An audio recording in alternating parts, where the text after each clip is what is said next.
I want to bring in NBC's Yamiche El-Sindor, who covers the White House for us. NBC chief foreign correspondent Richard Engel is in northeast Ukraine.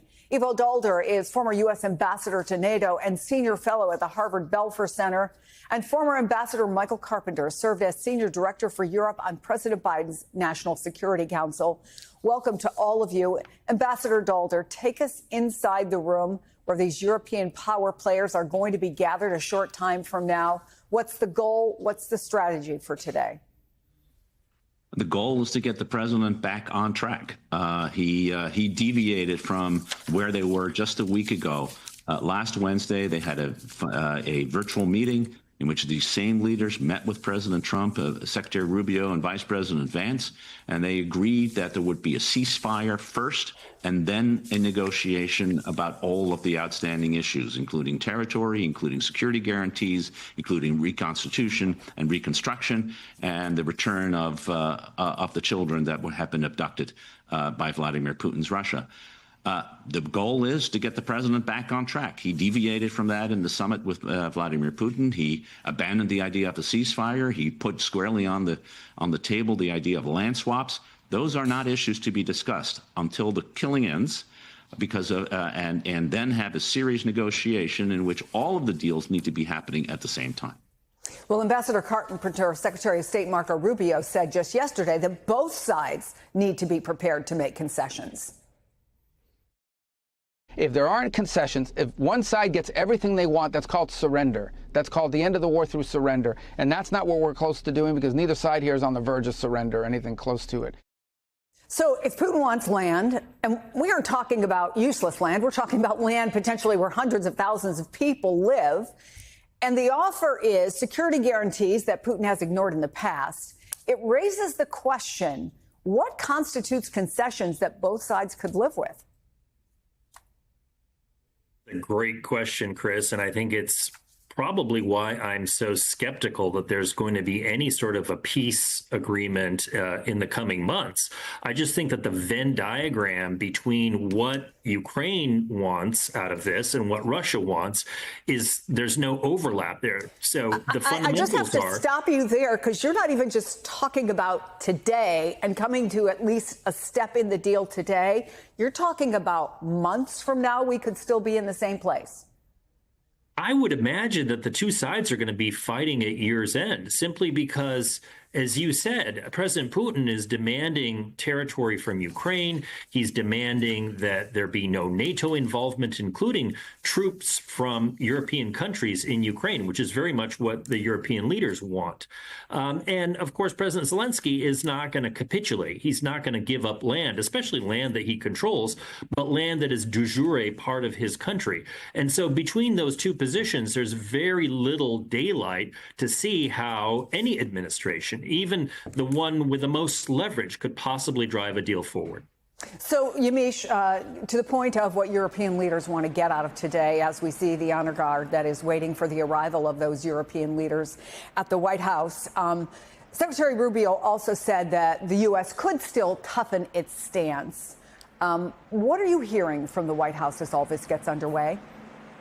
Well, the White House is really saying and signaling that President Trump is ready to listen to the other side. Of course, on Friday, he had the ear of President Putin and heard his sort of claims and what he wants in an agreement. Now you have President Zelensky coming to the White House, but he's flanked by all of these European leaders. Let's remember, I was with you, Chris, when President Zelensky had that blow up in the Oval Office, and we were there live on TV when President Zelensky was literally shown the door at the White House. So they're hoping to just keep this meeting way more contained, way more calm, but they're also hoping to really, on the European side, hope to get the ear of President Trump to sort of agree to some of these security guarantees and sort of the idea that Ukraine has to be at the table. The White House is looking at this as the president sort of keeping his ears open to see what they all have to say. We've also been hearing from President Trump recently. He is posting online about this in a number of posts. I want to read one of them to you, part of one of them to you. He said, I've settled 6 wars in 6 months, one of them a possible nuclear disaster, and yet I have to read and listen to the Wall Street Journal and many others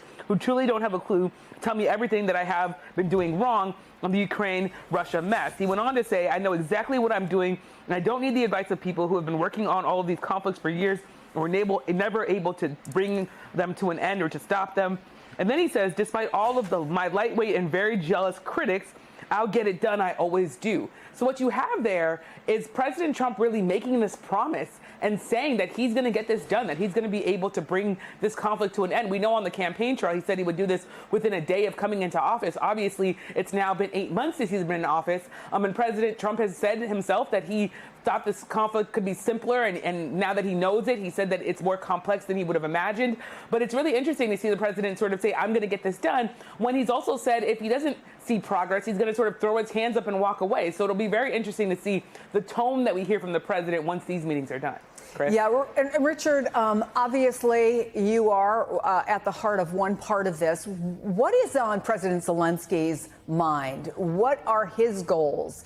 Reasonable expectations as he arrives at the White House today? Well, they're profound, his goals. You said right off the top that President Trump and Vladimir Putin, after their last meeting, have put the onus squarely on Zelensky, that it is up to Zelensky to surrender territory, whether that is Crimea, which is a territory that it is very, very difficult for Ukraine to recover, perhaps an impossibility at this stage, or if it's for them to accept all of the land, the 20% that Russia currently occupies, or pay the full bill that Vladimir Putin is demanding. Because according to numerous diplomats, Putin doesn't just want Crimea. He doesn't just want the 20% of this country that includes Crimea that he's occupied. He wants more territory. He wants other areas in a region called Donetsk, which is not very far from where I am, that are currently held by Ukrainian troops, that are Ukrainian cities, where Ukrainian civilians are living, where I was just the other day, and there are functioning cities. So the idea that President Zelensky would accept or even could accept 20% of his country being gone and then ordering his troops to leave and abandon a sovereign city and abandon the people who are living in it in order to get a promise from Vladimir Putin that he would not invade this country again, based on some security guarantees that have not at all been hammered out, when there is a history of Vladimir Putin invading this country time after time again. That is an untenable position for Ukraine. It is something that President Zelensky has said he could not accept, will not accept, and he's going to try and flip the script and put the onus on Vladimir Putin. And I think that's why he's brought so many supporters with him this time, to say, why is the onus on Ukraine to give up territory that was stolen from it?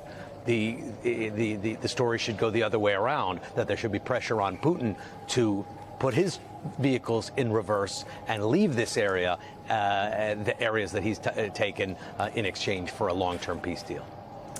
Richard Engel in Ukraine for us. Thank you very much for that. Ambassador, just a short time ago, a few seconds ago, we saw the motorcade that is carrying Keir Starmer.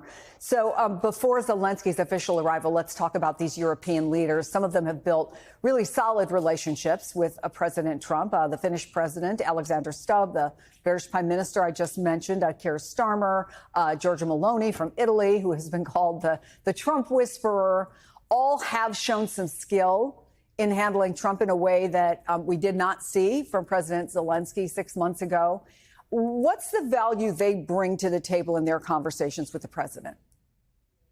Well, these are, as you said, trusted interlocutors. And I think if President Trump hears from them directly that he should not be getting into an open-ended conversation about a ceasefire deal, but that he needs to accept a ceasefire as the first step, the necessary first step before engaging in further talks, I think potentially they could convince him that that is the right way to do this. Obviously, we just heard from the posting on Truth Social, the president is concerned about some of the criticisms that have been levied in his direction, but his approach is very unorthodox.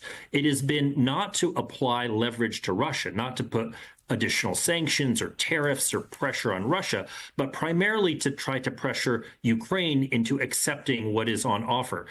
That is why he has been subjected to these criticisms. He purports that he's got a different way and that he's going to ultimately get a deal done. But the leverage equation has been very different from the Biden administration, which applied most of the pressure on Russia to try to come to the table. Ambassador Dolder, what do you think Donald Trump's priority is today? Is it a swift deal? Is Putin's best strategy, conversely, just to drag out these talks? Yes and yes. It's a swift deal. He wants a deal, any deal, frankly. I don't think he particularly cares about the details. He doesn't really care about the nature of the security guarantees. He just wants this war to end and claim that he's the one who ended it, that he's the only one who could end it. I think Yamiche just quoted him that "I'll get it done" idea then in a way that no other president gets it done. That's what it's all about. And Vladimir Putin is playing and continue to play the president to say, I'm willing to do the right kinds of deals. But in the meantime, you got to convince Ukraine to basically surrender. Ukraine is not going to surrender. The Europeans are not going to be part of a surrender. And so the president will have to choose at some point between whether he can get to a deal that is real, which requires the kind of pressure that Ambassador Carpenter talked about on Russia, or accept that this fighting will continue and that this is one of those deals he won't be able to resolve and move on to other things. My guess is that's more likely to happen than a successful negotiation.